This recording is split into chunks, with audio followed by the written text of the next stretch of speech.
This is the nameless protagonist. I would like to thank you all for joining me this morning.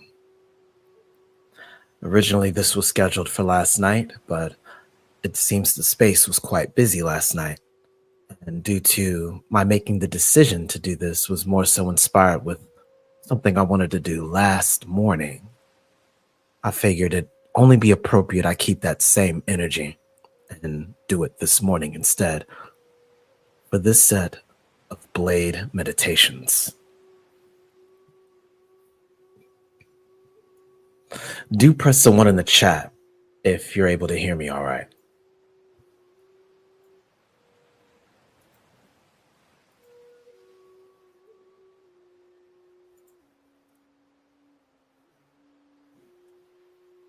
Excellent. Excellent.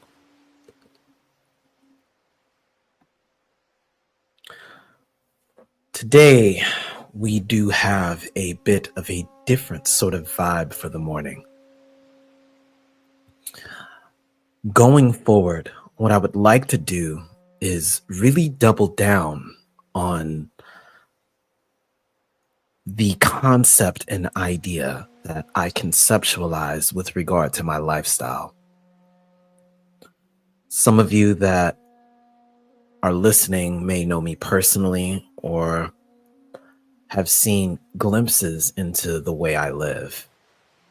And while there are physical aspects of evidence of this, there are other things such as frameworks of ideology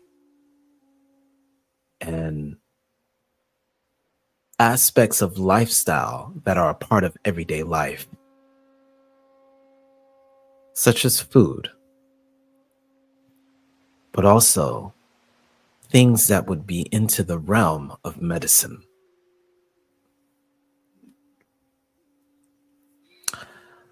We will be addressing something that was very common for many Dyuha, or martial schools and martial traditions that were designed to provide you with the means to address everyday life.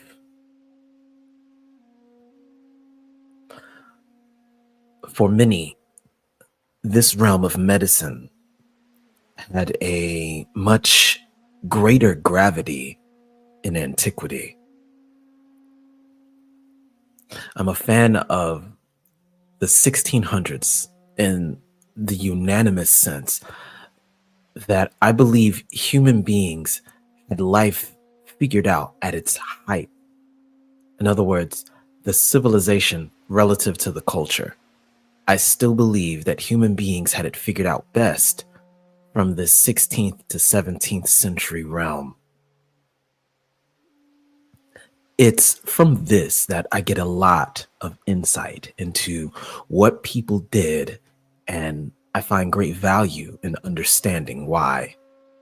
And more importantly, I look for ways that the modern world has made that easier, whether it be through way of science, technology, or just the human capacity for greater sophistication and wisdom rearing its way to the surface in the actions of people and their choices. It's in this realm, this idea of shinyaku, or divine medicine, presents itself in a greater framework that I want to introduce to the space. It's something I've been asked about quite often. It's unfortunate. I should have listed Sister Sada and added her, since she was one individual that was very adamant in this particular line of my lifestyle. But as I consumed what I did yesterday morning, I was just motivated by the idea that perhaps you all would be interested in what it is I'm doing. And so I present to you the framework that I use in general, at least anecdotally, to tremendous efficacy in improving my health, my longevity, and more importantly, increasing the energy with which I can address my own forging of mind, body, and spirit. Before I go any further, we'll go ahead and formally open up the dojo. To the founders of the space, os. To those that are in the dojo and listening in on the playback, os. This is the nameless protagonist.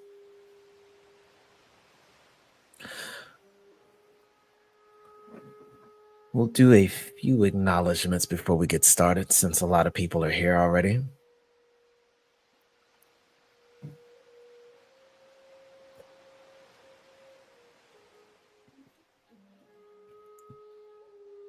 We have Toya. Os. We got... Okay, I keep getting thrown off by your namer. I guess she said you were going to stick with Sick Diggy. Salamat. Os. I like how we got 3 different languages technically going on in the chat. It's great. Grab second gear Eddie. Os. Yongo Savage. Os. Mbote Mpangi friend. Os. Yogami, we're due to chop it up pretty soon and have this conversation about initiation within the 4th Industrial Revolution to take mind, body, and spirit to greater heights without necessarily having to replace anything. That is definitely incoming. 7 Cupid, good morning, and os ohayou gozaimasu. I think that may be everyone. We got Fitness Mom, os. Ray Hanma, glad you can make it, fam. Definitely take notes here, Ray. Os.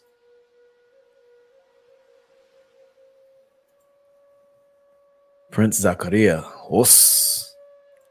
AB Media, os. Indeed, indeed, indeed, indeed. So, I won't make this too long. I think the majority of the work has already been done in the notes here. And what I'm going to do is leave this information in makimono form and as a comment at the very top once this live stream is over. I think that is what I'm going to do going forward with a lot of these things, much like what I did with political Mandalorianism. I will be leaving the references in the description, and you are able to go back and take a look at the research related to the topic of discussion. And at the pinned comment at the top, it will serve as a kind of document that you can copy and paste, of which this will serve as a foundational text for a greater body of organization that I'm calling Kin no Sen.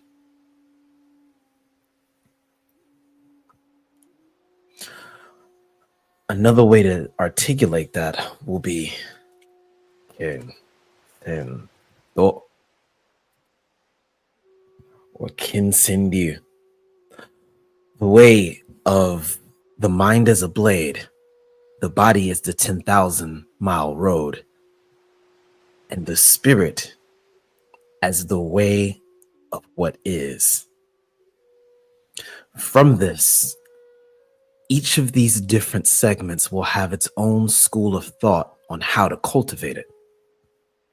This particular aspect here will be part of a system I'm describing as Genkaimitsu, or limit destruction. It is a kind of body tempering that is designed to take your physicality not necessarily to the extreme, but in a way that will prepare you for longevity. There is a food component, and this is one of them which highlights greatly this idea of supplementation. This particular concoction, we'll call it, I nicknamed the Dragon's Tear. My reason for calling it that: it is an extremely bitter mix. There is a great amount of research that's been done that shows that, generally speaking, what is understood as willpower is actually a muscle within the mind. There is a physical set of neurological connections that can encourage neuroplasticity and align with the reward system of the brain when the mind is made to do something that it actually doesn't want to do, but ultimately demonstrates and proves to be good for it. This can include getting up earlier in the mornings and beginning a physical regime. The act of doing so puts the mind in a position to where it has overcome adversity, and the kind of dopamine release that one receives and the way that the mind is able to do the same thing in the future improves the way one does when you go through resistance training or endurance training. In other words, your willpower can be trained daily. It's been tradition in many martial disciplines that when the body is going to undergo rigorous training and conditioning, that certain herbs and concoctions were consumed to enhance the body's ability to recover and to provide a greater amount of energy throughout the process. It was in this spirit that I sought out ingredients that would be inconcurrent with what was done in antiquity, and that also takes advantage of the present moment and what we know of science. I would like to introduce you to the master ingredient list for this Dragon's Tear elixir.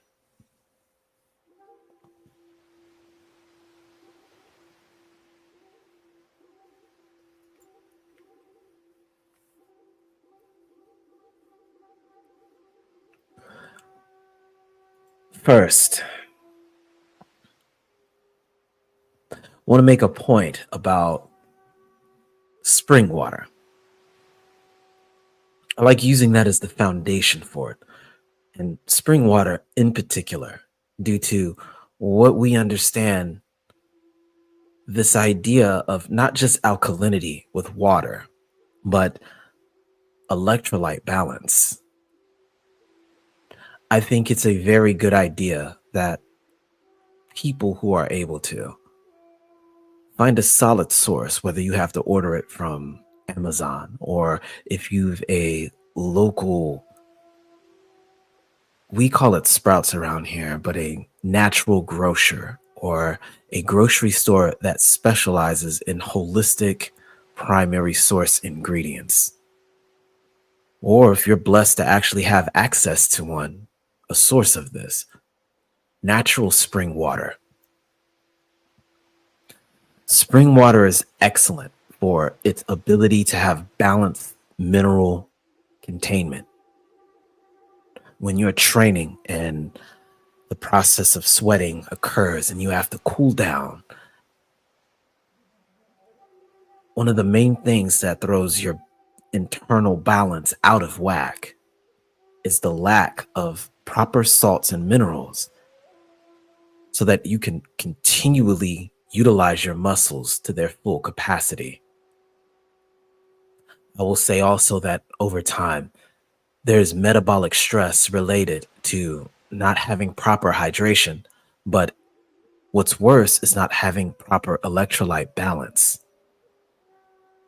When you utilize this idea of spring water in your general consumption of water, You remove yourself from the potentiality of consuming in over time things such as microplastics, which have a great impact in the negative context of your overall hormonal balance. And it is being proven as of now that it's responsible for a lot of cardiovascular and pulmonary issues dealing with the heart.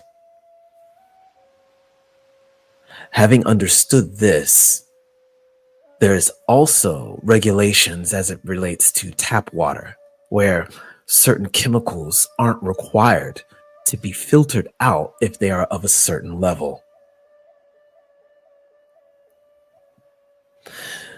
You could say things such as birth control, psychoactive drugs, and even things that would be classified as poisons in certain amounts are permitted within the tap water and other sources that have been purified. It's for this reason that I highly, highly advocate for the use of spring water, not just in your everyday life, or rather for this particular elixir, but in your everyday life when possible. There are a myriad of sources, but spring water in particular is the kind of water that your body has literally been predisposed to be able to make use of, mobilize, and use for recovery. 16 ounces can serve as your foundation. We'll move on to the next ingredient. I'm going to link you let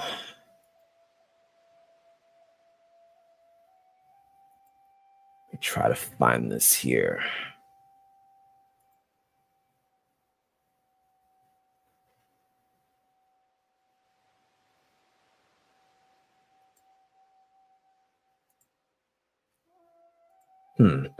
I'll need to add that later. I thought I had my vitamin D piece.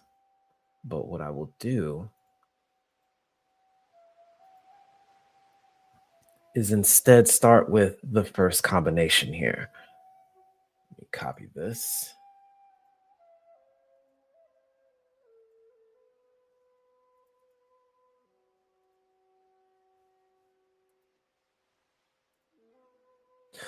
All right. The next two ingredients are going to be vitamin D3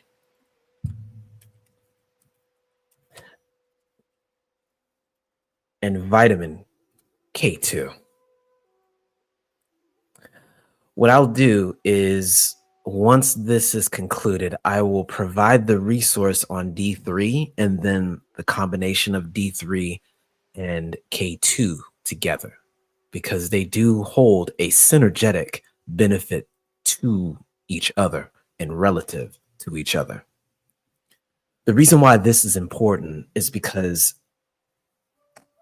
individually, as it relates to D3, individuals that are either highly melanated and not living near the equator, which means especially those who are of African descent or what we call ADOS or foundational Black Americans, even those that are in the Caribbean to a greater extent, one of the greatest deficits we have is vitamin D3.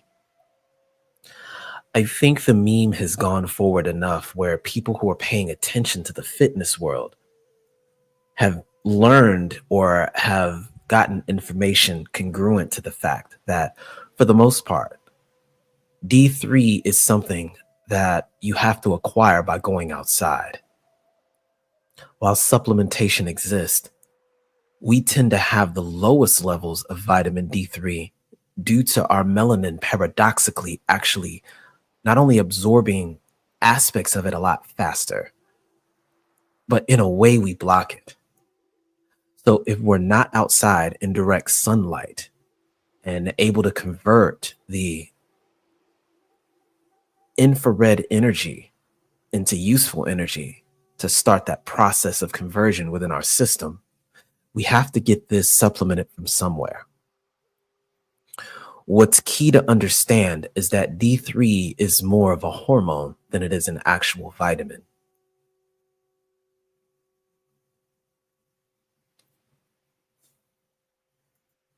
Ray, I'll get to that question next, actually, because that'll be the next active ingredient in the elixir that we'll jump to.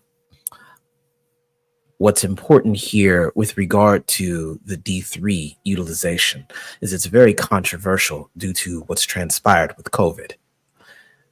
We'll say that D3 independently can and does assist with other processes involving not only your hormone regulation, but your ability to absorb other vitamins and minerals.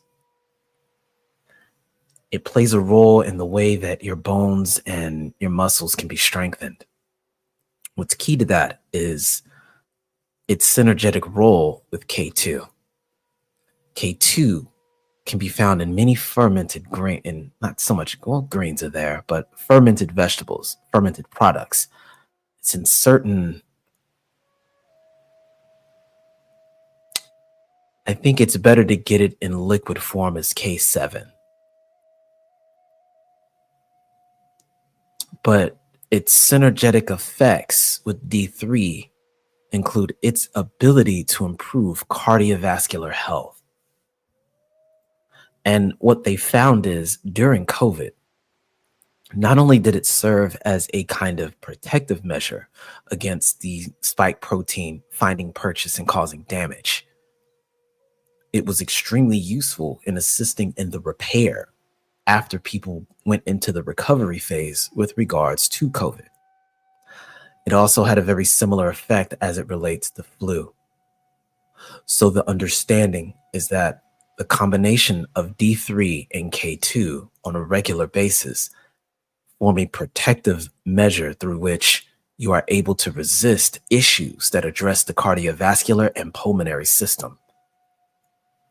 There is an asterisk for those who are on heart medication. But so long as individuals aren't on heart medication, it assists.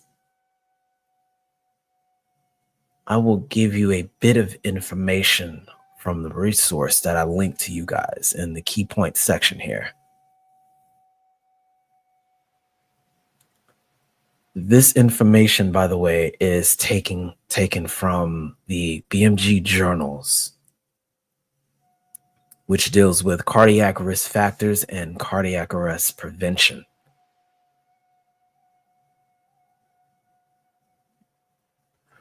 So it states that there's an alarmingly high prevalence of vitamin K deficiency and suboptimal recommendation and intake amongst the general population in the US. Actually, I should go ahead and link this so you guys can read with me. Let me get that linked for you.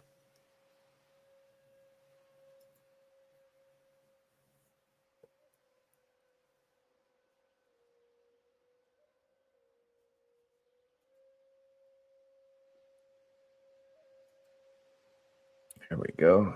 Share. So this is linked in the description once again.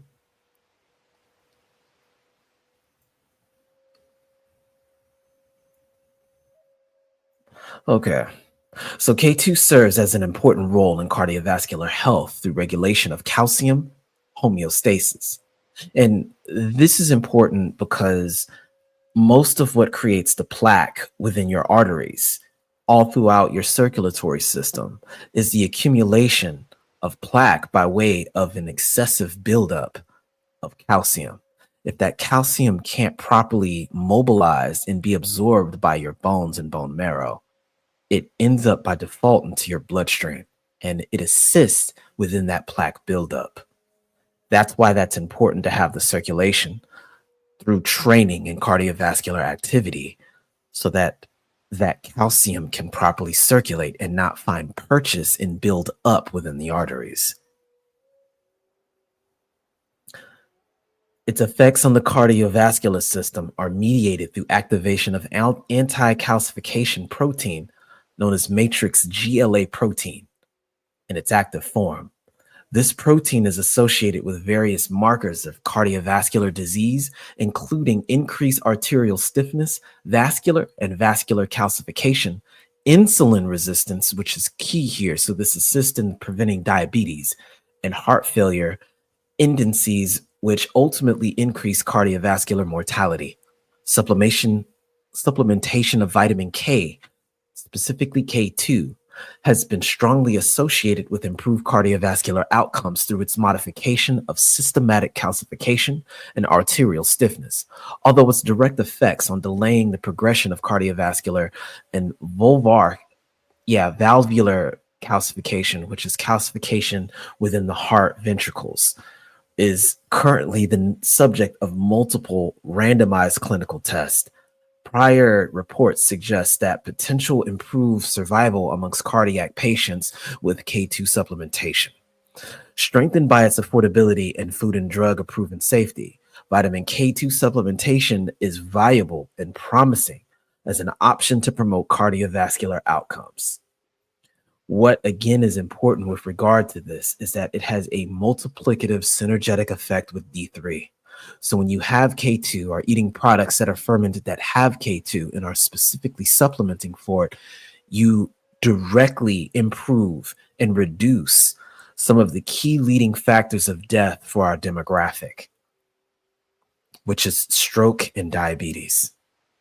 K2 alongside D3 directly improve and stave off these negative effects.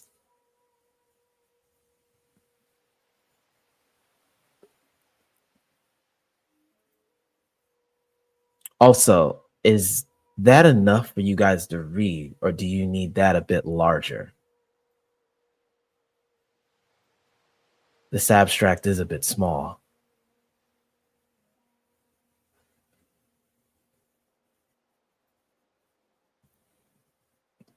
Either way, the link to this is in the description.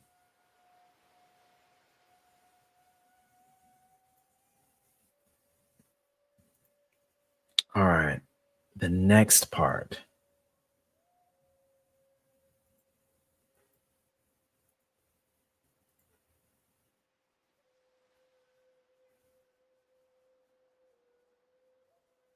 Yes, that's what was mentioned there. Yeah, that's heart attacks. So once more, the mechanism that the K2 and the D3 are addressing, and I should say that D3 assists in the absorption of calcium, which is another way that it synergistically improves that with regard to staving off cardiac arrest and all of that by preventing the plaque buildup that really starts that. There's a direct correlation in its ability to stave off stroke, which is when blood vessels within the brain get starved of oxygen due to blockages, usually from clots. This assists in preventing those clot formations as well. So K2 and D3 got a lot of coverage during the COVID era, primarily because that is the main way people were dying from those main vectors. And this directly resists this. I highly advise, if you're not already supplementing for this independently, that you certainly include it in your regular supplement regime.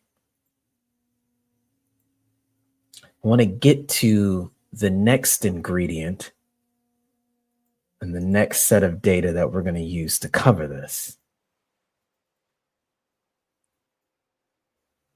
Hopefully that's enough space. This is a long link. It once again is in the description. But we're going to be talking about L-theanine. And the earlier question Rehanma asked about was about tea brands. I don't make a big deal about the brand. I would simply suggest you get it organic if it's possible, because in that way, you're less likely to be consuming things that have trace minerals in there that are negative. But what I advise is ordering this particular amino acid extract that oftentimes has caffeine from green tea added to it, since this is extracted from green tea itself. It's known as theanine. I'm going to give you guys a link to this, and we'll go ahead and get started. Let's see.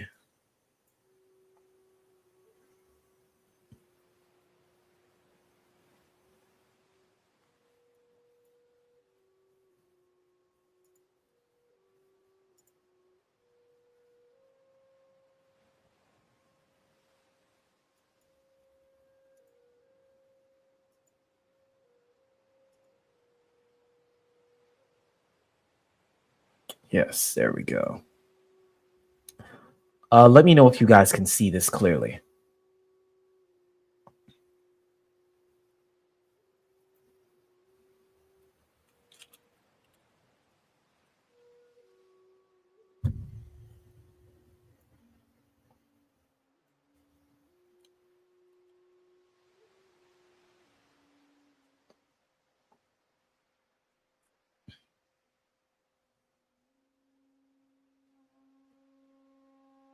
Excellent.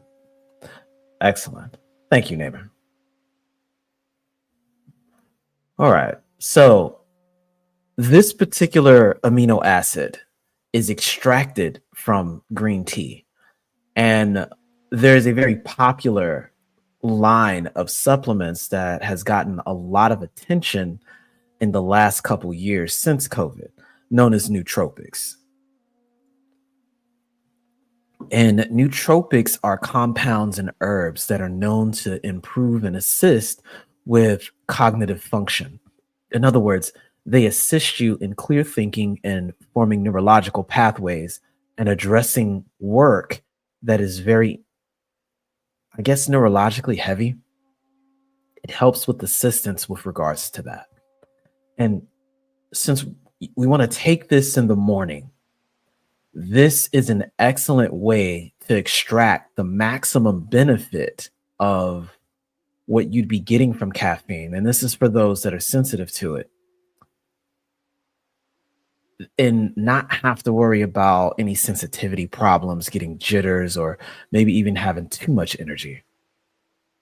But we'll give you an idea with the abstract here.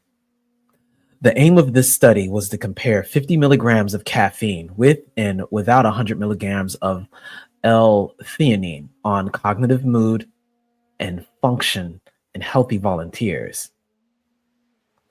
The effects of these treatments on word recognition, rapid visual information processing, critical flicker fusion threshold, attention to switching, and mood were compared to the placebo in 27 participants. Performance was measured at baseline and again 60 minutes and 90 minutes after each treatment, separated by a 7-day washout. Caffeine improved subject alertness at 60 minutes and accuracy on the attention switching task at 90 minutes.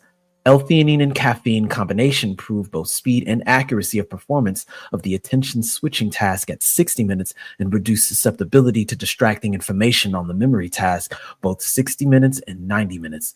These results replicate previous evidence which suggests that L-theanine and caffeine in combination are beneficial for improving performance on cognitively demanding tasks.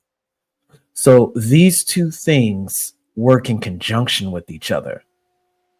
And there's a lot of additional information here you guys can see in the articles that linked to it that continue to kind of address this meta-analysis.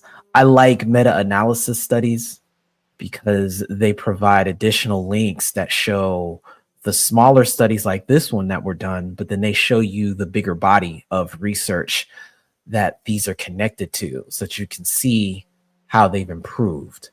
But L-theanine is something you can get both in combination with caffeine and independently as an amino acid. And while it already is in green tea, the key here is that this is in a much higher concentration when you get it in pill form, or if you acquire a drink that already has it. I believe there's a really good drink on the market right now known as, I think it's Ardor.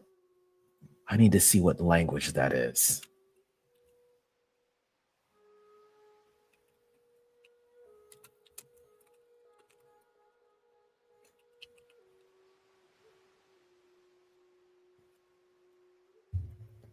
It's an already put together energy drink that has in it some B vitamins. It's got this combination of the L-theanine and caffeine in balance to one another at a 200 to 100 ratio. And it's got absolutely 0 calories in it. So for those of you who fast, and I think that's going to be a conversation that I have that's related to this, and I suppose I should be talking about intermittent fasting when I say fasting. In other words, eating within a specific window. This is good to have if your fasting puts you to where you don't eat in the morning. And the good news about this elixir as well is that there are no calories within it also. So it stays within the intermittent fasting framework and requirements. There is no known caloric presence in the combination of these ingredients.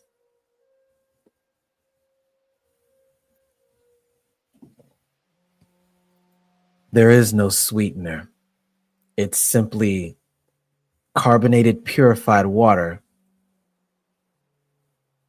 the theanine, the caffeine from green tea, both from green tea, extracted, and sea salt.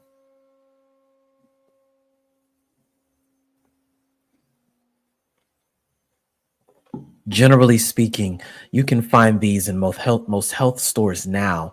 And to my understanding, this is orderable by the case on Amazon.com or wherever a Whole Foods exists at. So if you take some time and take a look there, you should be able to find it. And many of you who are on the road, getting up early, or need to start things like that, I believe that is an excellent option. Excellent option. But the link is there for you to do more research on whenever you see fit. But I think it's something to definitely be aware of. The next ingredient, and this is a little bit more. Okay, LS just got one. Yeah, these folks need to go ahead and give me a commission. I'm over here soft advertising for them. I think the really good flavors are blueberry and the lime. They're pretty neutral, pretty interesting, but they've got variety cases. I think all of them are fine. What you can also do is add these ingredients to that particular one. The Arador energy drink. You can add these ingredients to it as well, should you see fit. But let me give you the next resource here. We've got a pretty controversial one. This one is not very popular in the medical field, but I wanted to speak on it because it ties into a greater system that I've put together and why I advocate for not only intermittent fasting, but the caloric restriction model that I follow as well. It has to do with the way things were done on the plantation. And I'll tie this all in a little bit.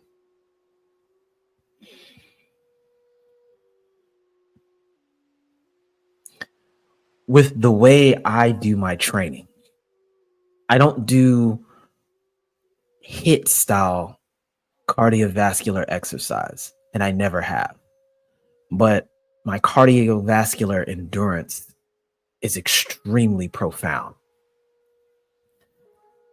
And my idea behind it was to take advantage of the way the ATP cycle works with being oxygen adopted rather than glucose and sugar adapted. The reason for that is that the mitochondrial, and you've heard this before in everybody's biology class in elementary school and middle school, everyone knows the quote, mitochondria is the powerhouse of the cell. What's important about this is you get your mitochondria from your X chromosome, which means your mother gives you the X chromosome that you have. And it's on that X chromosome that the mitochondrial arrangement and modality is understood. What it does is when you're attempting to acquire energy, the body through the cytoplasm will make use of the sugars there. And from there, it will provide the metric units of energy to the rest of the cell so that it can do what it needs to do. For every 1 unit of energy used, rather, for every 1 unit of sugar used, specifically glucose,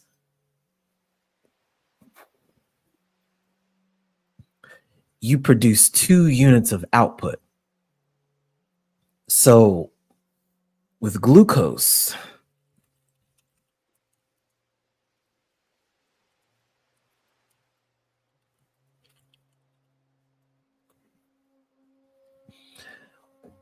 so in the cytoplasm, which is what surrounds the cell, using glucose, 1 unit of energy for glucose, 1 unit of glucose gives you 2 energy units to actually do something with.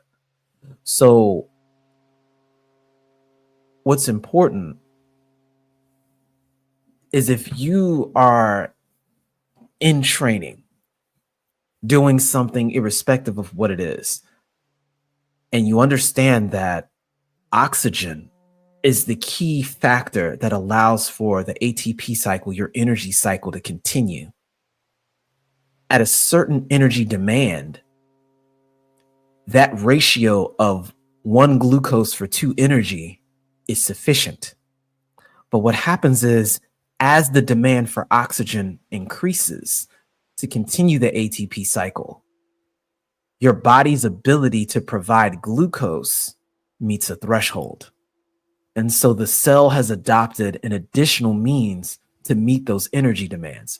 Otherwise, it would have massive glucose demands that are so high that you wouldn't be able to store enough glucose, glycogen, to make use of that.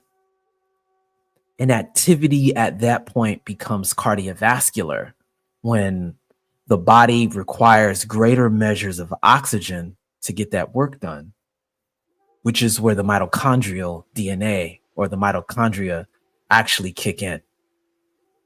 What they're able to do is when you've reached your threshold, the body is able to take oxygen and convert it into energy instead. The cost is oxidative stress, but the benefit is tremendous. It's able to take 1 unit of oxygen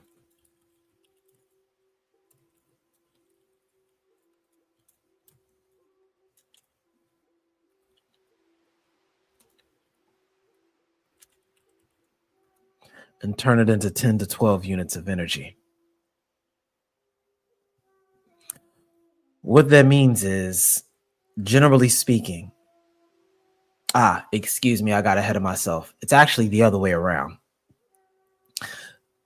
Since this particular method of energy is so useful, if the body can mobilize oxygen better because there's more oxygen available in the bloodstream, it actually doesn't have to depend on the glucose to use for energy at a much worse ratio. So when people speak about being ketogenically adapted, this oxygen method has been optimized at that particular state. Excuse me, I did the ATP cycle backwards. Forgive me for that. The point of this then is the greater adopted the body is to using oxygen, the less it requires of glucose, which means the less caloric intake that's required and is so-called burned, depending on how well your body is able to mobilize that oxygen. So if your lung capacity and your ability to breathe, your ability to do work while maintaining lower heart rates signify greater efficiency of that oxygen use. That is a byproduct of being able to get the same amount of work done with less energy.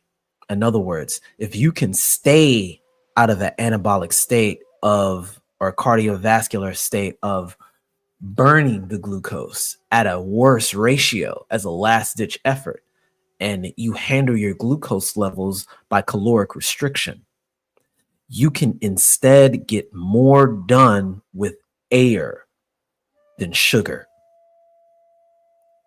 The reason why I'm bringing that up is because chlorophyll can assist with that process.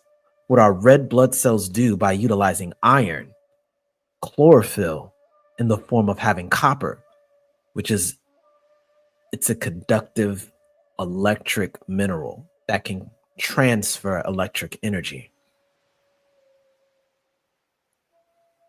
It can assist with that. That's a big reason why having a lot of plants, eating a lot of green things, chlorophyll can almost on a 1-for-1 level substitute blood plasma. The only difference is the molecule at the center of a chlorophyll cell versus a red blood cell is that the red blood cell has iron, but the chlorophyll cell has copper. Chlorophyll, in other words, can assist in the implementation and mobilization of not only bioelectric energy, but oxygen, and leave one much more oxygen predisposed. Adding this to your training system, adding this to your general supplementation, I can say at least on the anecdotal level, I noticed a difference, and perhaps it can be chalked up to placebo, but there's some evidence that suggests otherwise, has greatly improved my ability to stay within lower heart rate while still maintaining greater amounts of endurance and energy expenditure. In other words, if you're going to jog, many people tell you the point of jogging is to get your heart rate at a certain percentage so that you can increase blood flow and improve cardiovascular health. My argument is the other way you can address that is by incrementally improving your oxygen efficiency so that the body can be better at utilizing the current levels of oxygen it has, which would enable it to get more work done.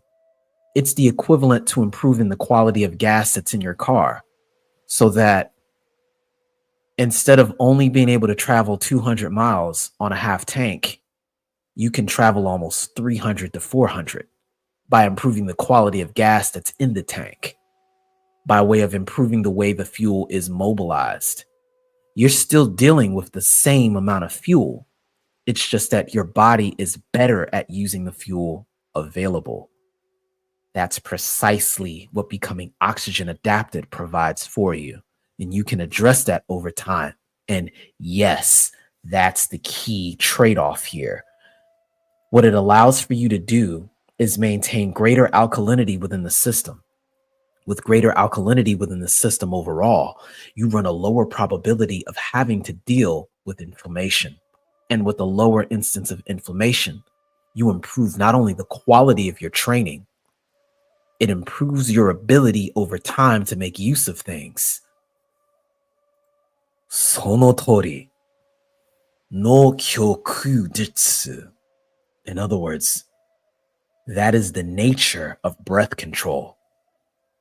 There's no rule that says that just because your amount of oxygen is limited within your system, that you can't get better at mobilizing it. And that is precisely what the mitochondria do. Not only that, over time, the mitochondria will get better and better and better, and you can pass on epigenetic efficiency with regard to that.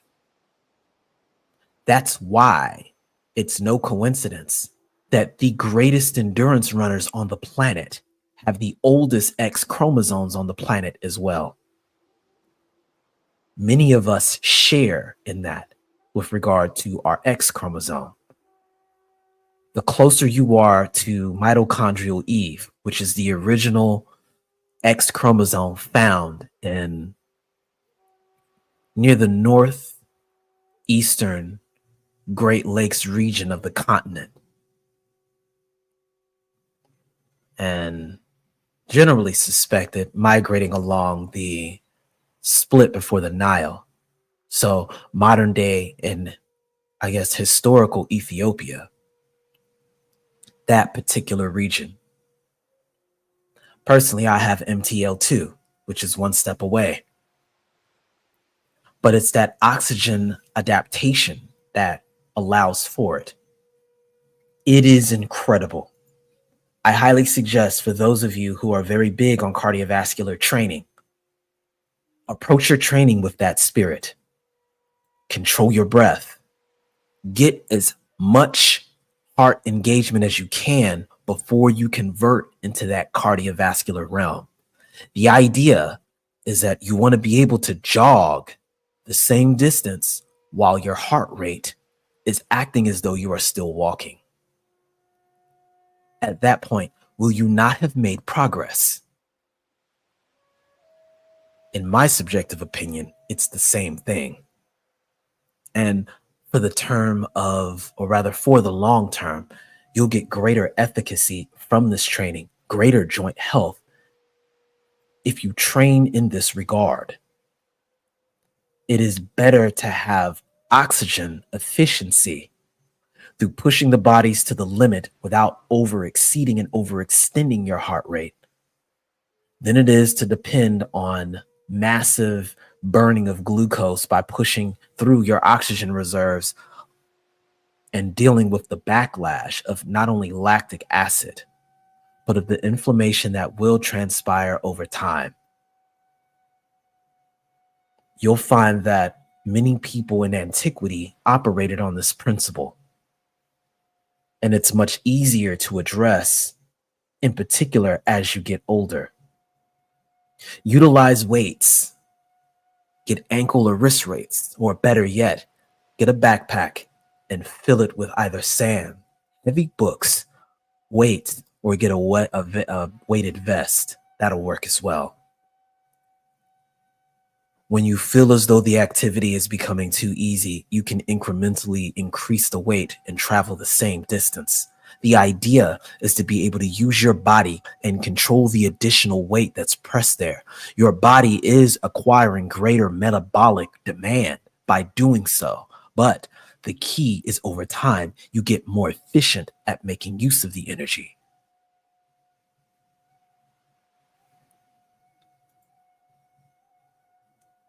Y'all Borgen asked if it fits the message. What are your thoughts on wearing masks during training, which the air restrictive mask? I'm not opposed to it. I think there's a reason why people who train at higher elevations find benefit towards it. I think it's fine to treat it the way you would weights, to where maybe doing it chronically isn't the best idea. But implementing it incrementally within your training, there's no reason not to. I prefer to actually make use of it. And in fact, I will make mention of a technique I prefer to use and have been using ever since I began my training in Kinjutsu. And it involves using that incremental weight system, but it involves walking. First, one trains by walking on the balls of the feet and avoiding the ankle, or rather the heel. As a result, the focus then becomes on acquiring a measure of balance. It's one foot in front of the other while maintaining a tight core. What that does intrinsically is it forces the body to align in such a way that its gravitational core is engaged to keep you upright. And you'll find that you can not only move faster, you'll have a greater sense of balance so that you can maintain not only your weight, but dynamic shifts in weight. So while walking, consciously be engaging your core. Find that region that is 2 inches below the belly button or the navel or the hara as it's understood. Keep that region tight. And while you're walking, utilize the balls of your feet to land and press off. That's the walking method you want to utilize. Avoid the head bouncing up and down with each step. Try to keep an even stride. What that does is it engages your entire body. I make the argument that walking is the most dignified, full body engaging movement that can address resistance and cardiovascular improvements and neurologically prepare one for any other activity. I suggest it in the morning, and I advise it even over jogging or running. By turning the walking into a resistance training and utilizing free weights, whether it be through the wrist, ankles, and vest, or if you are doing advanced training and add a rucksack, which also I highly advise if that line of training is required for your job or your preparation, you do so with that spirit. It will improve your calf strength, your balance, your lower body stability. It will improve all forms of striking, as that particular walking foundation is the basic human movement through which all other movements are predicated. For those of you who box, your instructors have likely already informed you of this. But for those who don't, it is a full body activity. I can't recommend more. It also serves as a double over to provide you with more sunlight, which provides a synergetic effect to the ingredients we listed earlier with the D3 and the K2, improving and adding the chlorophyll, which I suggest you get those that are extracted from mulberry leaf. It will provide a synergetic benefit, and this goes twice over for those who are like myself that don't consume milk or dairy products. So this is good to do for those that are fasting. Chlorophyll. Let me get into the data here real quick about it before I run off on a tangent.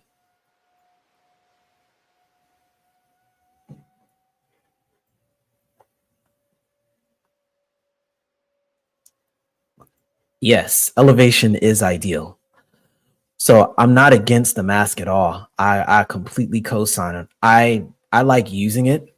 I used it a lot during COVID because we had to, but I grew adopted to it. I'm a fan, but I would say approach it with moderation, and I think it'll be fine. Let me know if you guys are able to see this.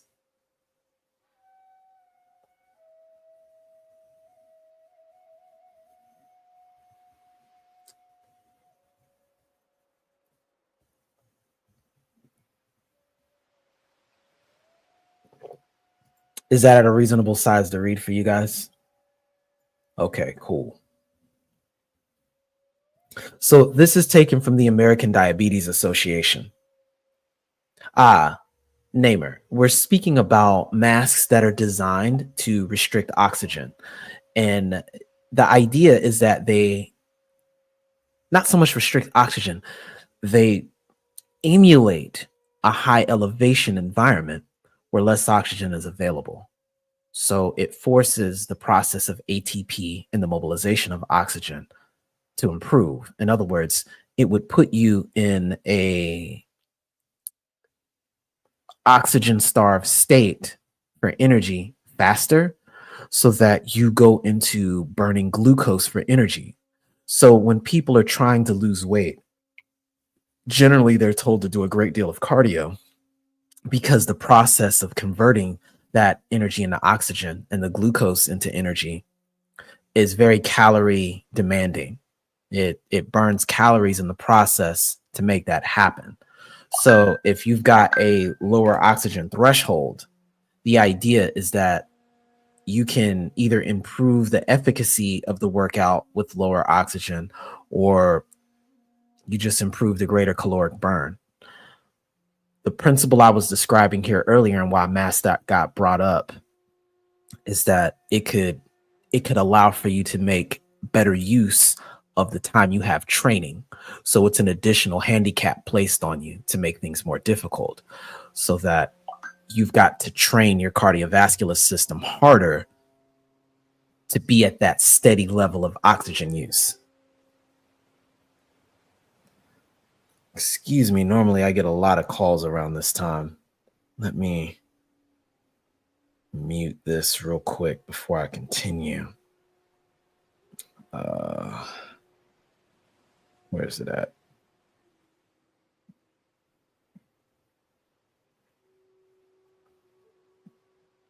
We'll just do that instead. All right. So we'll get into this right here. We don't have too much left, but these are some of the real interesting aspects of this elixir that has a synergetic effect and is designed to not only improve training, but really help target some of the things that we disproportionately suffer from here in the West as it relates to non-communicatable diseases. So it says here, we'll give you the title: The Influence of Mulberry Leaf Extract, which is chlorophyll, on the blood glucose and breath hydrogen response in the ingestion of 75 grams of sucrose, which is sugar, by type 2 diabetes and control subjects. So this gets into the way it was done. It says type 2 diabetes is treated with mulberry leaf. Studies supporting its usage include a demonstration that mulberry leaf reduced blood glucose level in normal rats and rats with diabetes induced by streptococcus and allicin. Reduced fasting blood glucose and A1C concentrations in 12 subjects with type 2 diabetes relative to glibenclamide therapy. Reduced fasting blood glucose, serum lipids, and peroxidation indicators in subjects with type 2 diabetes. In the present study, we determined whether co-ingestion of mulberry extract with 75 grams of sucrose influenced the blood glucose response and sucrose absorption by type 2 diabetic and control subjects. So ultimately what they found is when people consume this alongside whatever they were eating, it actually did hinder problems that occur with blood sugar spikes. In other words, it can assist in the regulation of glucose on top of all of that. I wanted to throw this in there in case people aren't fasting or they would be using these things in conjunction with a meal. It would be a good idea. It's just yet another thing that helps address some of the problems that in general we've had, especially as it pertains to dealing with this Western diet. This research here is available for you to take a look at in the description. Got the link there. Let me see where else. Yeah, that'll be the last one I add here then. Nope, we missed one interesting one here, and we'll get into that next. But any questions on chlorophyll before I go to the next bit here? We're just about done. It's already an hour. I didn't mean to keep you guys here that long.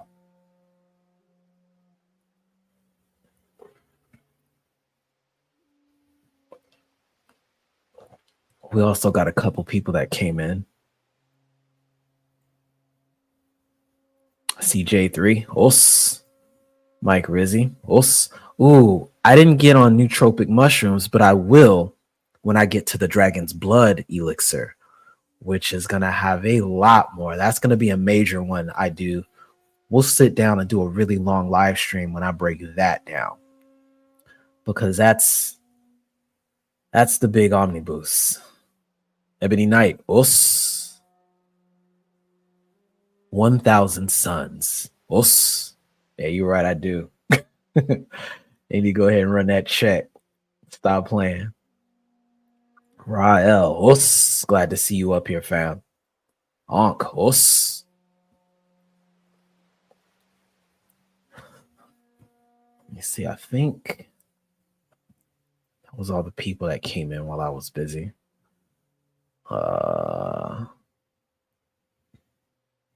Hurricane Greg. Oh, that's what I meant to say. Yeah, the idea especially while you're training. Attempt to maintain this. For every bit of time you take breathing in through your nose, spend twice as much time breathing out through your mouth. So if you breathe in through the nose for 2 beats, breathe out for 4, and repeat that process. I think that there is a autonomic shift in the way the body responds to that particular pattern of breathing. We use it in ninjutsu when we engage in kujikiri, kuji-in, and various internal mechanisms of meditation, training, and adjusting the blood alkaline level, the blood acidic level, to acquire different states of mind, whether it be through hyperventilation or hypoventilation. When you want to increase energy, or rather increase the balance of energy within the system and provide a greater level of oxygen, you breathe in through the nose and breathe out a longer time that way. When you want to do the opposite, you reverse it. You breathe in through the mouth and then breathe out through the nose, which depletes the oxygen. And it makes the blood acidic, which increases energy for the moment. There's certain things you'd want to do with that. And when I get into specific meditation techniques and getting into that science of mantra, mudra, and the various modalities affiliated with it, with the hand seals, we'll get more so into that. If there's interest, you guys can just let me know. But I think these are little areas of esoterica that many of you may have seen in the various media you've consumed, but not necessarily had much instruction or context for it. I can tell you it's very useful, and there are ways of using it in your everyday lives, including your training, and I highly advise it, especially the first level, Dim, which deals with the serpent energy, the autonomic nervous system, or for those of you that are more familiar with the Vedic systems, the root chakra. Do you incorporate mudras? Absolutely. Absolutely. Both with the 5 elemental principle within the hand, or the godai, but the individual mudra and the meanings behind them all as it relates to kuchikiri. There tend to be 9, but I can go over them on another day. But you've seen the basic ones. Din, Pyo, To, Sha, Kai, Jin, Det, Sai, Zen, and the others that are employed, such as Un and Nin. There are even variations of utilizing that with swords. But yeah, that'll be a conversation for another time.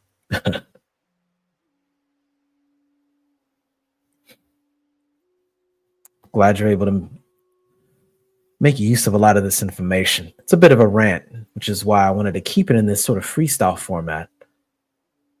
But I wanted it to have some notes for you to refer to later on. Again, this will be left over in the form of a scroll once this closes. Really? You want me to go over some of those aspects? That is technically understood as Mikyo, which is a kind of esoteric Buddhism. I find it interesting because I see a lot of parallels. Too bad Gyogami may not be here right now, but there are a lot of methodologies in the Congo that correlate to it, that found their way to India, and from India throughout China and all throughout the rest of Asia.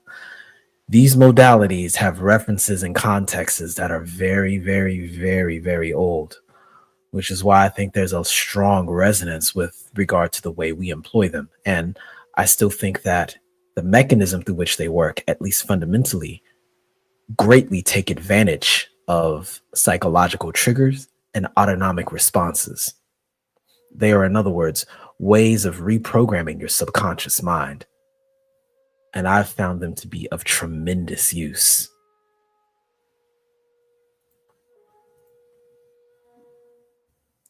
we'll get to the next point here, the one I skipped over on accident.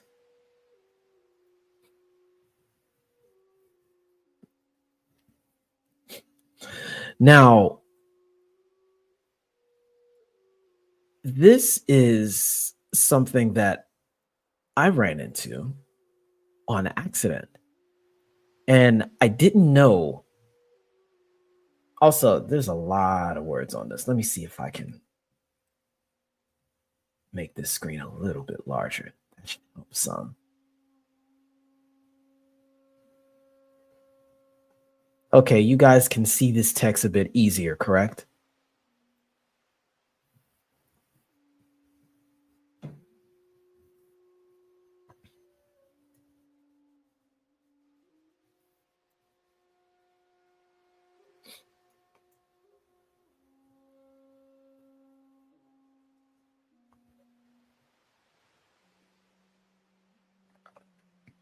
Let me know if you guys are able to see that. Okay, cool. We got Namer gives a thumbs up.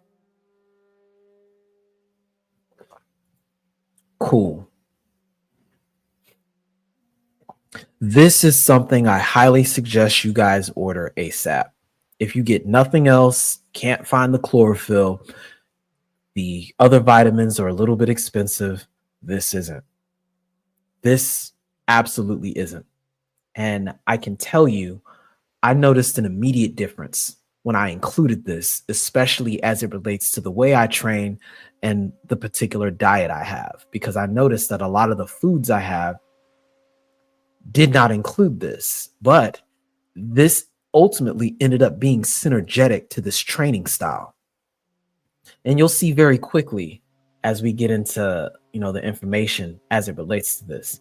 This is taken from the Biomolecules and Therapeutics Institute. We've got the link to that in the description. It's green lighted by PubMed and it came out in 2023. So this is much newer. And they've got other resources from PubMed that you can download and take a look at as it relates to this. And this again is in the description here. But let's get started with this particular point, taurine. Type this so you guys can look it up. This amino acid has been a god particle in tying this elixir together. I think it is if you've gone without having a lot of this, once you get the concentrated iteration of this in pill form, you'll notice an impact within hours. And the moment you stop taking these, you'll notice an immediate difference in your energy level. And for a lot of you, when you have really bad days in the morning, I would almost bet that if you had some of this, it would change the way you feel in an instant. But let me jump into this right here. Taurine is an abundant B amino acid with diverse cytoproductive activity. In some species, taurine is an essential nutrient, but in man, it's considered a semi-essential nutrient. Although cells lacking taurine show major pathology. That's important here. When you start going low on it, you begin to have problems that look like other conditions. That's the key here. These findings have spurred interest in the potential use of taurine as a therapeutic agent. The discovery of taurine is an effective therapy against congestive heart failure. You're seeing themes here. Led to the study of taurine as a therapeutic interest against other disease conditions. Today, taurine has been approved for the treatment of congestive heart failure in Japan and shows promise in treatment of several other diseases. The present review summarizes the studies supporting the role of taurine in the treatment of diseases of the muscle, the central nervous system, and the cardiovascular system. In addition, taurine is extremely effective in the treatment of mitochondrial disease, mitochondrial encephalopathy, lactic acidosis, which was brought up earlier, and stroke-like episodes, and offers a new approach for the treatment of metabolic diseases such as diabetes. We're back again to more of these non-communicatable diseases and inflammatory diseases, which is a myriad family of issues, such as arthritis. The review also addresses the function of taurine regulation of oxidation. We were talking antioxidation. We were talking about that. So antioxidants that help address free radicals and all the damage that happens to your DNA over time. Energy metabolism, talking about the ATP process that we were describing earlier. Gene expression, which is another way of describing epigenetics, which means you can create favorable gene expression by providing the tools required for methylation. ER stress, neuromodulation, which is look at it like, you know how your heartbeat can be irregular. Well, in your mind, the neurological processes of sending information from one synapses to another can be modulated better. And quality control and calcium homeostasis, which directly impacts what we were talking about with calcium buildup, which is facilitated by the K2D3 modality we were describing earlier as a synergetic vitamin combination underlying these therapeutic actions. This is a freaking super amino acid, a super protein. I can't preach how incredible taurine is to the point of sounding pseudoscientific. But the evidence points to there's absolutely something there. You guys can find taurine in almost every store. It's going to be on Amazon.com. If you look it up, you'll find it in Whole Foods. You'll find it in Sprouts. You'll find it in whatever health food store that you've got. I can't preach this enough. Try it. It's cheap. You get a lot of it. For what it does, it's incredibly useful. And it's been one of the most incredible ingredients I've tripped over, to the point where this is now a permanent everyday use on my end. And it can and does assist in combating the major causes of death our demographics suffer disproportionately from. And after a particular age, anything that can help add to the reduction of inflammation-based issues will improve your efficacy, will improve your quality of life. And it synergetically improves and works with all of those other ingredients that are in the elixir. Inspired Truth Broadcast asks, taurine is in Red Bull, right? It's actually in a lot of energy drinks.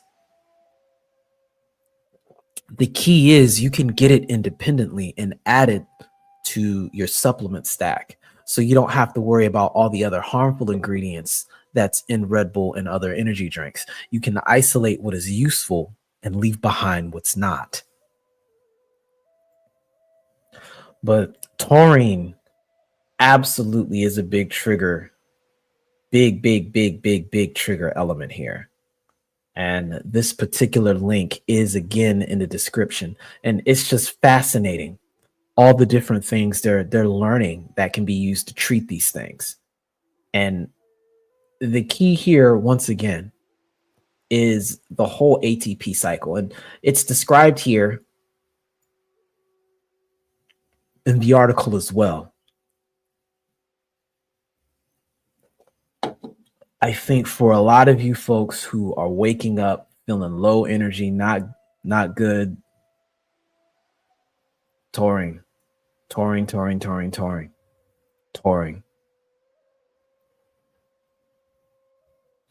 I'm going to have you missed it earlier. I'm going to have a highlighted post. And the highlighted post is going to have a makimono, or a scroll, that contains all the ingredients and how to put it together. So that will be the vibe that we go for a lot of this information. So when the live stream concludes, just look to the comment section in about 10 to 15 minutes. I should have it there as soon as YouTube allows me. But that will be the goal.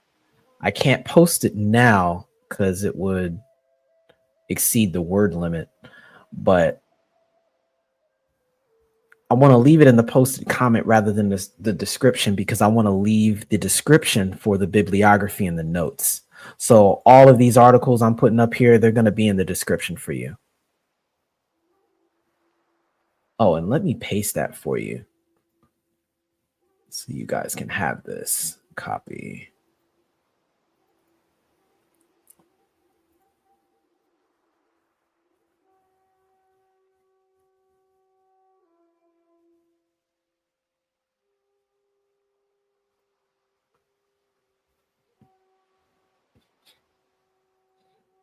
Y'all Borgen asks, during your intermittent fasting, do you take supplements in the morning or when you break your fast?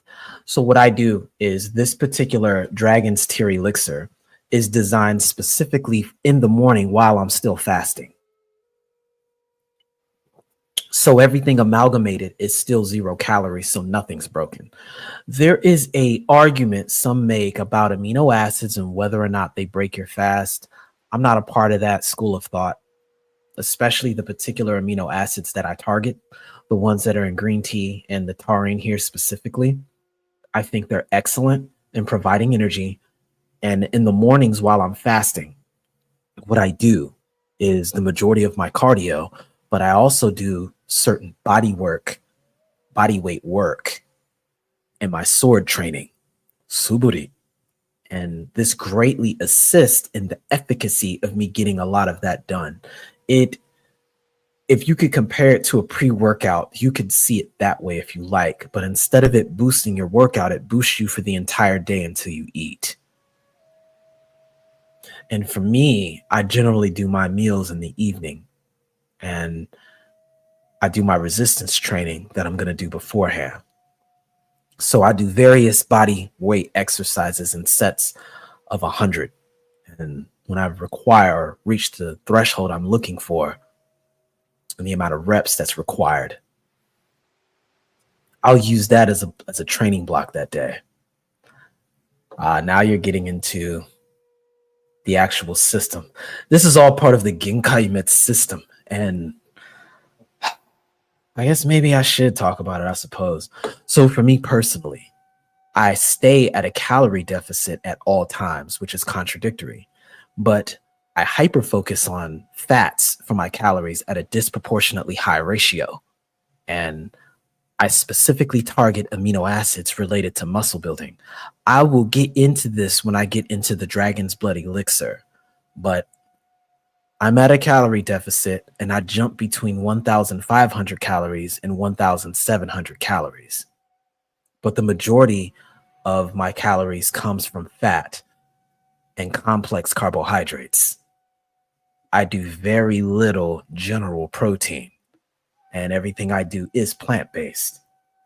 And there are reasons for that that I'll get into later, but it's inspired from my research on plantation diets and the way our ancestors survived the plantation, eating essentially nothing.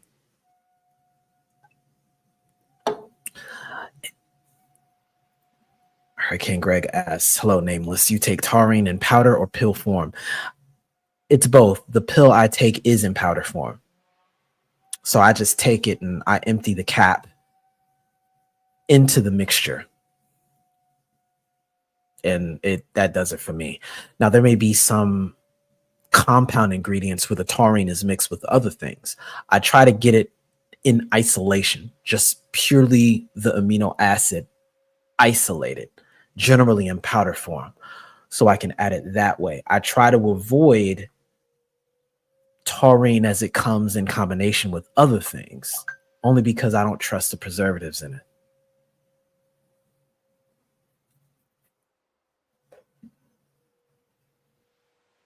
But we will get to the last ingredient here.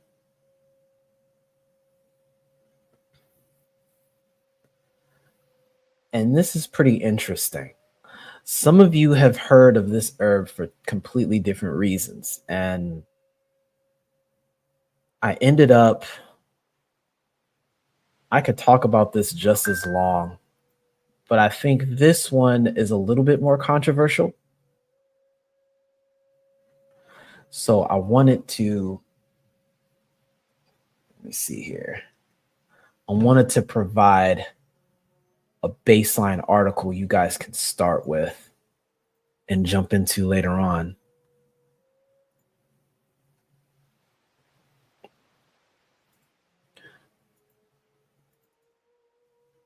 paste that and give me just a minute after this. Where are we going? An overview. There we go. Just a second.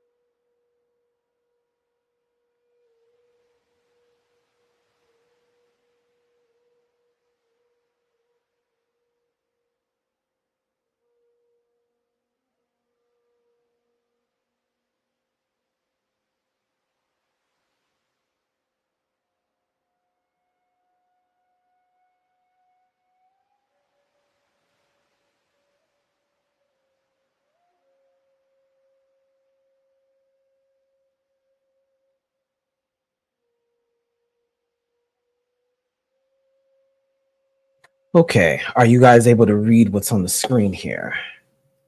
I'll make it just slightly. Let me see. There we go.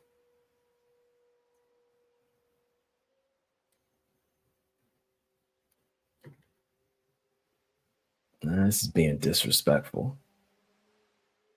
We'll try this. This has a lot of peripheral information there. Okay, so you guys can read that well?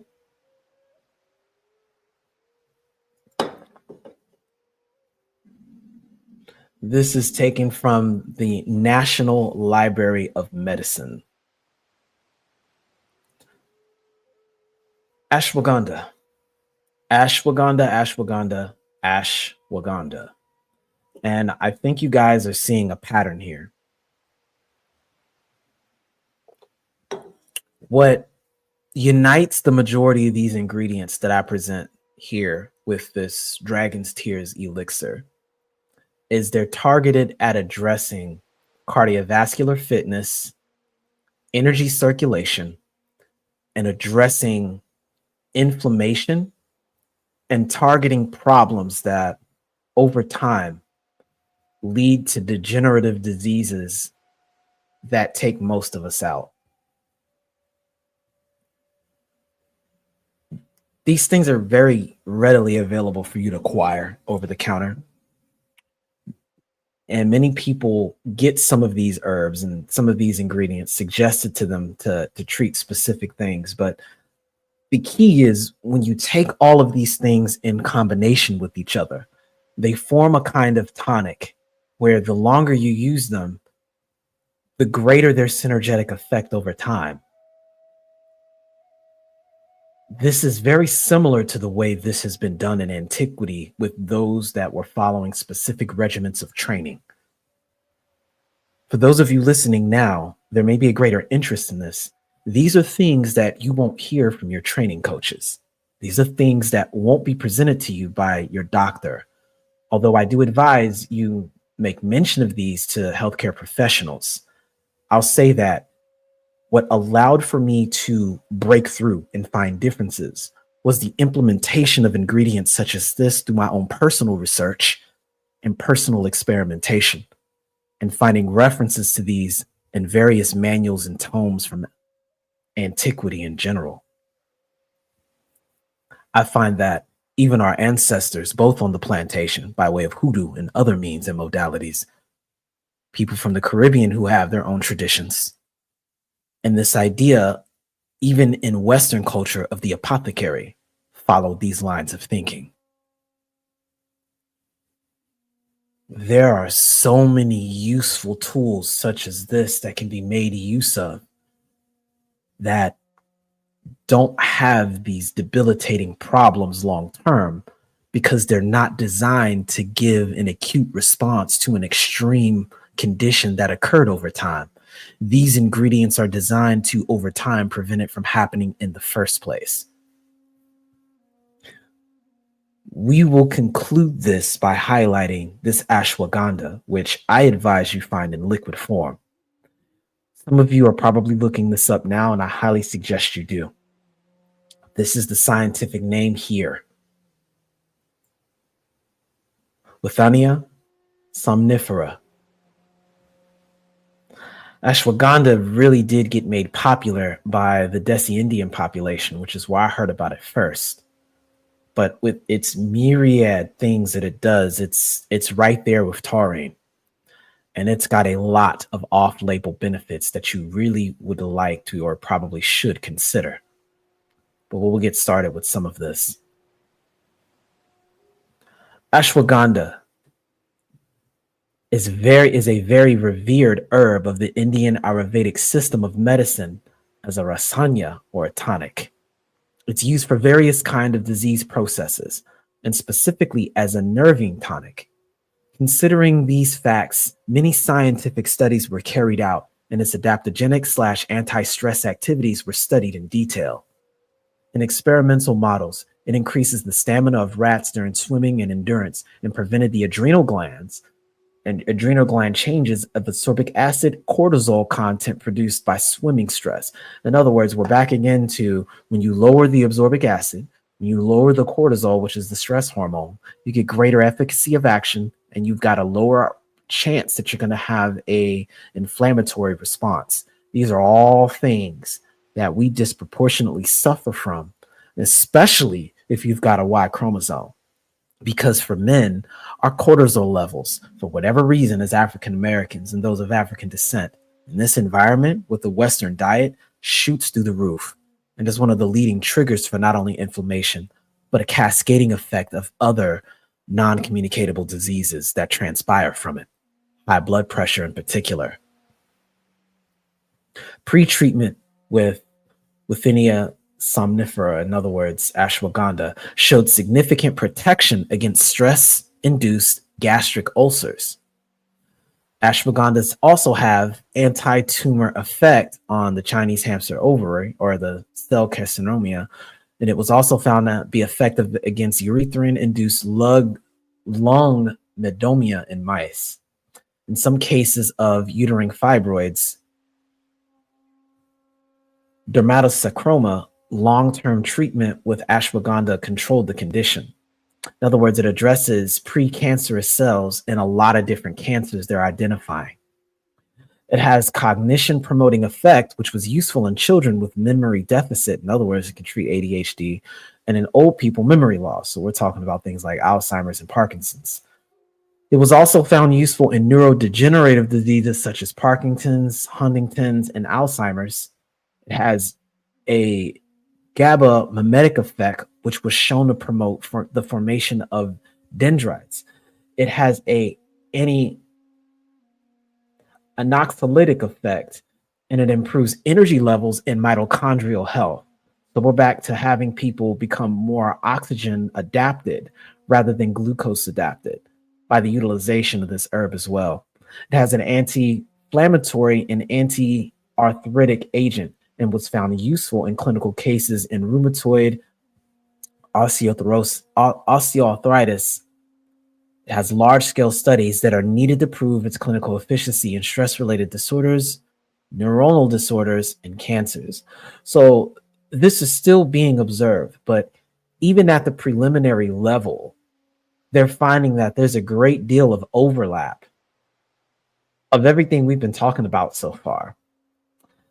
I can tell you most people are known to using ashwagandha because it improves circulation so much that it provides potency in the bedroom, as well as improving testosterone levels to assist with reproductive benefits. And it serves as an aphrodisiac. What I've found is that when you address things as they relate to the sex hormones, they have a kind of synergetic benefit to every other system in the body. So much so that if there's something going on with the sex hormones overall, they tend to be indicative of problems that are happening with other systems as well. I guess what I'm saying is that probably warrants its own independent level of study, but there is a direct correlation and balance between observing what's going on with sexual health and how it can indicate conditions of other systems in the body. and your training seems to share a synergetic or mutually beneficial effect, a mutually influential effect on each other. So a lot of these things that people are taking to improve sexual health have a direct correlation in your overall general health and improve your efficacy. As it relates to testosterone modulation, that is a key factor. Things that improve your testosterone and the efficacy and the distribution of it throughout your system have a direct correlation and preventative effect of ending things that lead to non-communicatable diseases down the line. These ingredients that I have submitted for your review here have had such a profound collective benefit that I take them for granted due to how long I've utilized them. And as I said yesterday when I was putting this together, I wanted to see if you guys would be interested in this. There's a lot more that I do, and there's other things similar to this. So if this has been useful for you, do let me know in the comments, and do let me know when you see me. There are other things similar to this that I don't mind sharing and putting in a formula that you guys can utilize as you see fit. Find adjustments and improve upon should you find your own observations. And if you're interested, I can make this a regular modality I get into at least on a monthly iteration and keep up to date on specific herbs and supplements and methods of application that go beyond the general of what you find when you look up overall training and supplementation. But essentially, this concludes what we wanted to talk about with regards to this methodology of the Dragon's Tears Elixir, rather. Again, it's called the Dragon's Tears because of how nasty and bitter it tastes, but it tastes nasty and bitter for a reason. Through making it a routine to do things that are unpleasant to you and enduring through them anyway, you enhance your willpower. And improving your impulse control is a direct improvement on your discipline. And a direct improvement on your discipline has a direct improvement in outcomes for your everyday life. Lifestyle, for the majority of us, is the leading cause of death. And I've found that it's those small little battles that you win every day that leads you to a position to where just by simply existing, you succeed and you win. That's the nature of this idea of Kaizen. Incremental improvements over time. For me, this is one of those many steps where the things that I do every day contribute towards me being greater than I was yesterday.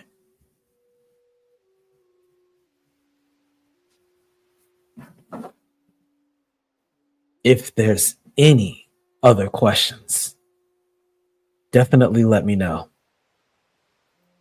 I'll address some of the things you guys have said before. Any digestive supplement suggestions? Yes, but I will get into that when I talk about the Dragon's Blood Elixir. And that's pretty much the majority of what I eat on a daily basis. And it will warrant a deeper discussion of the gut biome. And I've done one already as it related to that, but I think it's time I revisited it, as that particular live stream is well over a year. And even though there hasn't been a great deal of breakthrough on it, I think it's good to reiterate these points because there's new listeners and it's good to have these things for the playback. So that particular shake is what I do on a regular basis. It's where I get the majority of my nourishment and nutrition from. And I'll break down that process, specifically all the additional ingredients, and within it, digestion is the main focus, especially as it relates to pro and prebiotics. I think they are arguably the most important and critical aspect and a large reason as to why I can operate on a calorie deficit and still continue to get stronger, especially since my focus is not hypertrophy, but ligament strength as it relates to type 1 muscle and hybrid type 1 and type 2, mainly because I am of African American descent. My ancestors were part of the Middle Passage over here, which means we are of a demographic that is predetermined to have a greater number of fast twitch muscles. So the idea for my body tempering was not to double down on what I already had, but to focus and make greater efficacy on what I didn't have, or rather, what would be more challenging. Consider it like this: through training the tendons, the connective tissue and sinew with which your muscle is utilized, with your strength as a given, continue to improve your endurance and your ability to make use of the available muscle there. Over time, your strength improves naturally, and your explosiveness becomes exponential. Your longevity, due to your tendon strength, will allow for you to do things for much longer than you would have ever been able to consider. And due to less physics fighting against you, your capacity to develop and generate force in a small distance is much greater.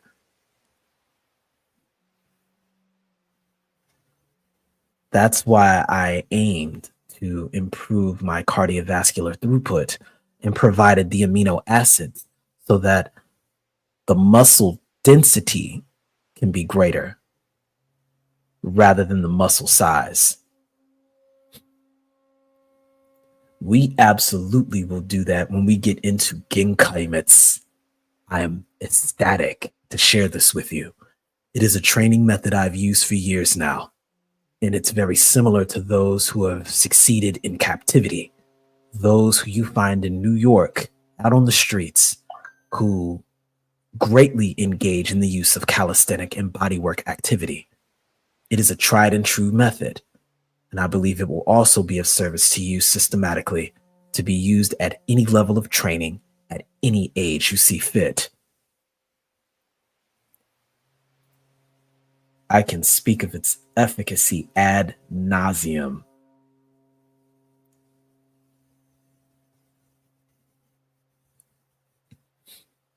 See, I think I got all the major statements. Let me double check. Mike Rizzi said, I had to go plant-based too. Too much work finding safe meat. It can be challenging. It can be extremely challenging.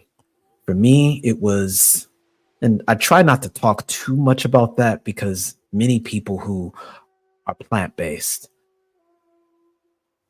there's a kind of zealotry. I don't judge people on what it is they eat, but I do enjoy being able to offer what was useful to me to other people. And I found that what was supposed to be a 6-month experiment of fact-finding about plant-based eating and living turned into a 12-year lifestyle that has changed everything I understand and has proven beneficial throughout COVID, throughout changes in pricing, and even moving into areas where I'm at now, where meat products are in great abundance and cheaper. When that changes, what is available for me to consume is at a much wider range. And I've found that I've been able to thrive where other people have been very concerned. And while on certain areas it gets more expensive, what you save is in medical bills. I can't speak enough about that. Monk says the series would be definitely beneficial. I'll do that. And what I'll do is we'll use this particular conversation as a foundation of the Densho related to tonics and supplementation. You'll understand the framework once I present it in the comments section, and you guys may rock with it, and we'll go forward from there. Yes, what are your favorite herbs? I've been a fan of nootropic mushrooms lately. So, especially reishi. reishi mushroom at this point, and lion's mane, top of the list for me. I can definitely get into that a bit later. But between that, ginseng, and ashwagandha, they are definitely in the forefront as it relates to specific herbs. And there's more that I take for different reasons and different purposes. And I think they have great and tremendous use. But if I had to do a top few, those are it.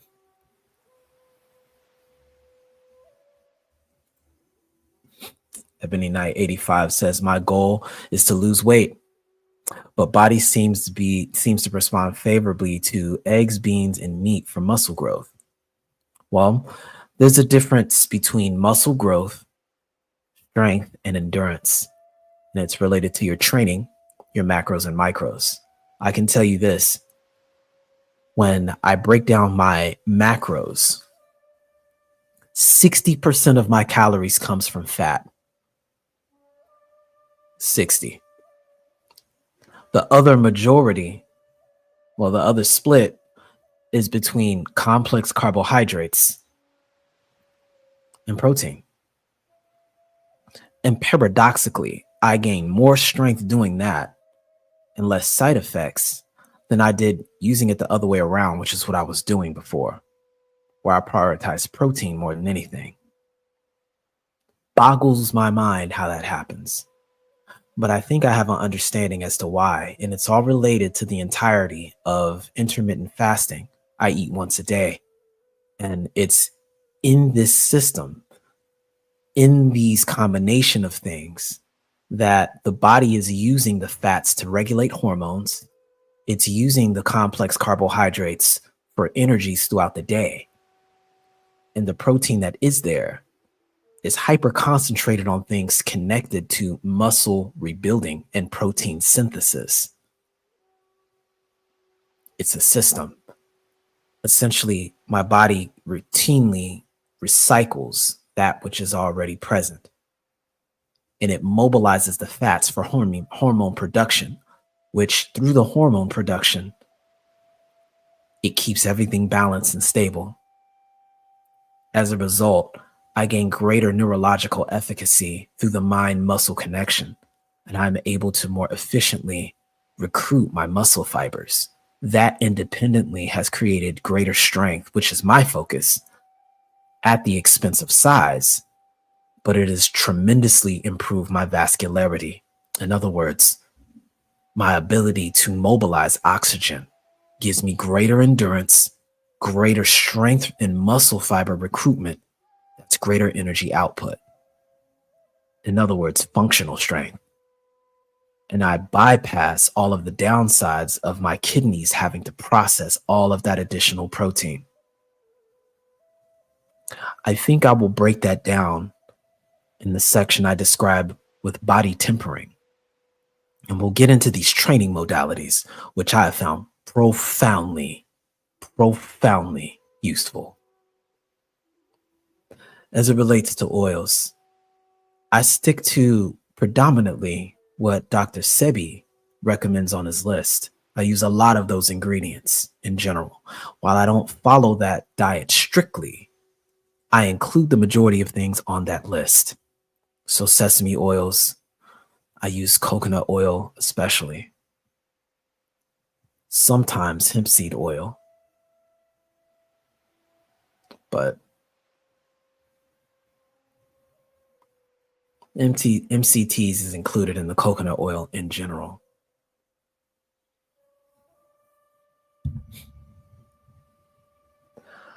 But if we don't have any other questions, we'll go ahead and close up for the day. I've had you guys here for almost 2 hours. I didn't mean to, but this was definitely fun. I think it's a good way to start the morning. Meditate on a few interesting things, and as before, definitely take what is useful with this and leave behind what is not. In the description is a list of the additional resources, some of which we covered, some of which we didn't, but they're all there for your review. And in the comments section, I'll have the full ingredient list and instruction and densho or makimono behind the Dragon's Tear Elixir. You can look forward to this being one installment of many. I seriously appreciate your participation here. With that said, we'll go ahead and close. To the founders of the space, os, to the dojo, and those of you that are listening now in the playback, os. This is the nameless protagonist. Thank you for joining me for this morning Blade Meditations.